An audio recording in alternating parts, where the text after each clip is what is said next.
एक राजा ने अपने सैनिकों को सड़क के बीच एक बड़ी चट्टान रखने के लिए कहा। चट्टान को बीच सड़क में रखवाकर राजा ने अपने सैनिकों से छुपकर उस चट्टान पर नज़र रखने के लिए कहा कि देखना उस चट्टान को रास्ते से कौन हटाता है। लोग उस जगह पर आते हैं और जाते रहें, लेकिन किसी ने भी उस चट्टान को रास्ते से हटाने की कोशिश नहीं की। उस चट्टान के पास से लोगों के गुजरने वाले में राजा के कुछ करीबी लोग और शहर के बड़े व्यापारी भी शामिल थे, और उनमें से कुछ लोग तो राजा को ही कोसने लगे कि क्या राजा है, इस चट्टान को भी रास्ते से नहीं हटवा सकता। लेकिन किसी ने भी उस चट्टान को रास्ते से हटाने का प्रयास नहीं किया। ऐसा काफ़ी दिनों तक चलता रहा। एक दिन एक किसान अपनी सब्जी के साथ उधर से गुजर रहा था। उसने चट्टान को रास्ते में पड़े देखा और सोचा कि सबको इस चट्टान की वजह से कितनी तकलीफ हो रही है।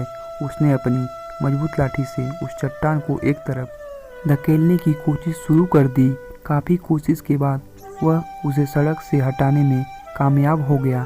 चट्टान रास्ते से हटने के बाद किसान अपनी सब्जी को उठाकर जाने ही वाला था कि अचानक उसकी नज़र एक पोटली पर पड़ गई, जो ठीक उसी जगह पड़ी थी जहाँ से उसने उस चट्टान को हटाए थे। उसने उस पोटली को खोलकर देखा तो उसमें सोने के कई सिक्के और उन सिक्कों के साथ राजा का एक संदेश भी था, जिसमें लिखा था कि ये सोने के सिक्के उनके लिए है जो इस चट्टान को रास्ते से हटाएगा। दोस्तों, बिल्कुल ठीक इसी तरह हम सबके लाइफ में भी कई परेशानियां आती हैं।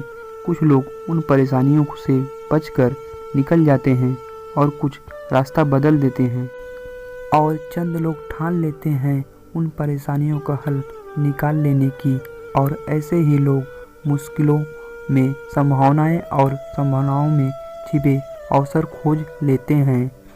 मजबूत इरादे और नेक दिल के साथ किए गए कोशिशों के परिणाम हमेशा ही अच्छे आते हैं।